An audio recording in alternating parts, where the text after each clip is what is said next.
Yes, I really much want to talk about Benfica. Thank you for asking. The collapse. I mean, this is the worst I've ever seen. The worst team I've ever seen play wearing a Benfica badge was last year, towards the end of last year. The fallout with Bruno Strong Lage, views. everything, everything was horrible.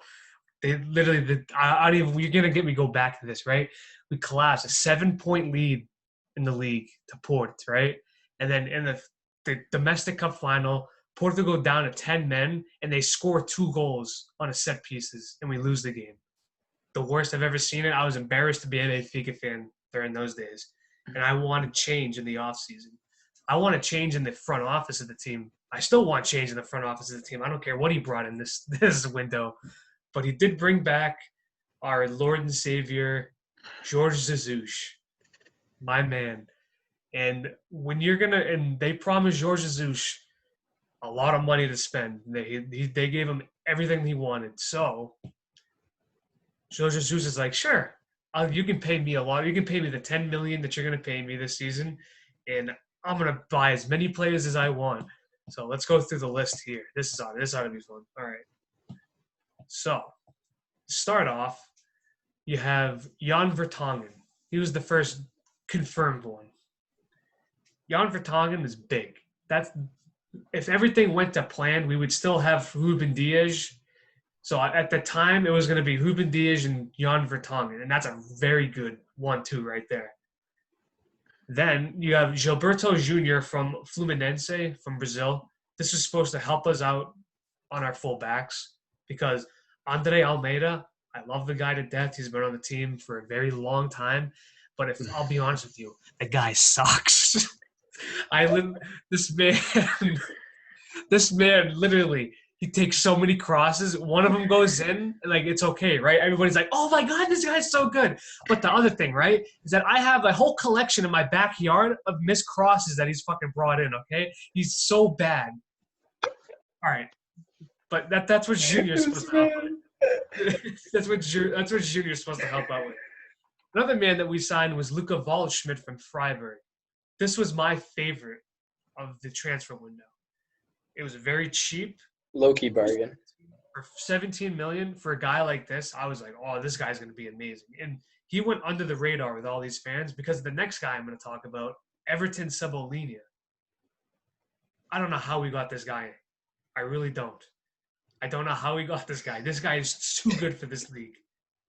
He's way too good for Portugal. He's not going to be in Portugal for long. That's all I'm going to say.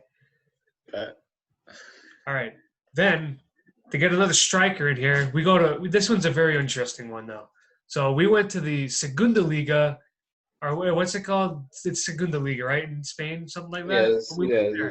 We broke the transfer fee for the Segunda Liga and Benfica's transfer fee record for Darwin Nunez for $26 million. Which is a weird one, but it could be good. It's interesting. At first, I was a little suspect, but then I watched a couple of his games, and he's actually got some promise behind him. He hasn't been able to score a goal yet, but he has like 4 assists in 3 games. It's very he's a good false 9 guy. It's kind of interesting. And then this next signing was probably the pinnacle of the window, Nicholas Otamendi. This guy is supposed to replace Ruben Dias, our captain, because we failed to make the Champions League, so we had to sell. We sold Ruben Dias, the captain, the guy he's been at this club since he was a wee young lad. I mean, he's been along for a long time. So we picked up Nicholas Otamendi. This one, hear me out on this one. When you first hear it, you're like, man, screw this. I don't want this guy. But for a guy who's played in the league before, say that it was Porto of all freaking teams, right? That's one thing Jorge Jesus doesn't care is that it doesn't matter who he's played for. It's whatever he wants. Nicholas Otamendi is bad in the Premier League, but he could be a good option off the bench in the Portuguese league.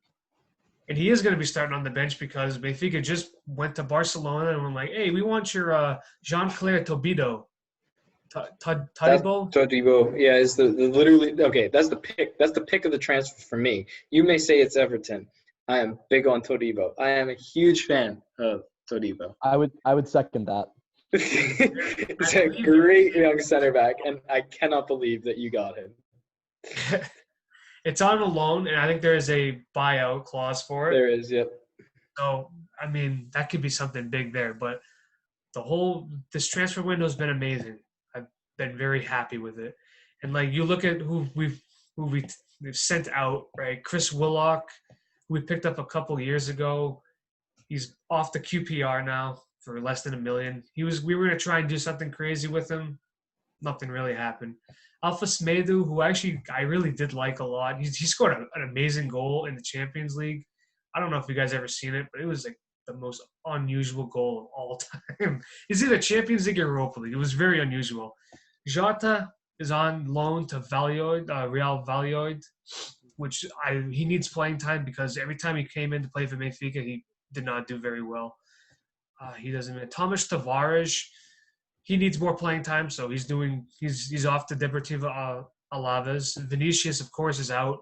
That one kind of hurts, but it really seemed like it wasn't in Jorge Jesus's plans to use him. Yep. And there was some like drama between Jorge Mendes and Jorge Jesus, and Jorge Mendes, he threatened that he would sell Vinicius or something like that. It was a very unusual thing, but you got rid of him at the right time. I mean, if Tottenham do want to sign him on a permanent, then you've just, a player who scored quite a few goals for you and is probably never going to be worth more than he is right now. You could get a good fee for that. So I think that was a good idea. Yep. Florentino Luis is now at Monaco, which is a very big move for him. Is on loan. I like that for all parties, man. Like I think like you're not the biggest fan of Florentino, I know, but I think he had a very good first half of the year. Then he just really hit the bottom. But I think it's a good move for him to develop, and I don't know that Monaco will 100% take him up on that option because Monaco historically, I mean, when you look at their defensive midfielders, they keep trying to bring back like Bakayoko. They haven't been like willing to pull the trigger, so there's a positive there. Yeah, then other than that, the two bad things that happened were, of course, Ruben Diaz. She left. Like I said before, he's been with the club since he was a little boy. He was supposed to be the next captain of this team. He was supposed to be that guy who was going to stay. He was going to start at Benfica and end at Benfica. But we bought all these players, and we somehow collapsed in the Champions League qualifier game against PAOK. And we had to sell. So there's that. Now we're going to be playing in Europa League, where we hopefully will be able to win that because – with this team, they should be able to. I know there's some competition there. Spurs. I have Spurs winning that. It's going to be hard, but you got to be able to do something. The curse is going to be broken this year. I'm calling it right now. Okay. The other guy is kind of a joke one. So Zivkovic, he came into the club a while ago. He did very well again with Vitoria, and then after that, he didn't do anything. And we sold him to PAOK, right? And guess who scored against Benfica playing for PAOK? Yep. So that was a big slap in the face to our president, who's going to be leaving office, hopefully by the end of this month. Let's all pray. But other than that, Benfica's transfer window, some of the most exciting times of my life right now, after having the worst time of my life. It's certainly a more dynamic side, and you're if you can take back the title, I think you'll finally calm down because I mean, it was funny because we were all like, you know what, I think Benfica will still do it. I think they'll get over the line, and they just did. I was the only one that knew they weren't going to do it, but I still kept on believing. That was the thing. So let's hope for a turnaround here for him because I do rate Jesus as a manager. The plan for Jesus, they brought him in for 2 years, and I think he's getting paid 10 million euros a year. The plan is that he is going to win in Europe. That is a lot of money. Like that is one of the biggest contracts. If that is the case, man, that is one of the biggest managerial contracts in Europe. The plan is that you need to win in Europe. Big shout. And I think Europa League is so doable for the team like this. It better be. It's like it needs to happen. See, they've almost done it 2 times already under Jesus too. They lost to Chelsea. What was it twice? Or they lost to Chelsea in Sevilla twice. Or well, not twice, but like they lost in the finals twice. The one against Chelsea was the heartbreaker because it was a last minute goal. But we don't have to go to that point in my life again. But the Europa League should be doable for this team. If not this year, definitely next year. But other than that, but you guys got anything else to add? Just that I'm excited to watch PSV. Yeah, PSV also had a very good transfer window. But no, I would say that is probably it. That was a long video for that our was return. very long.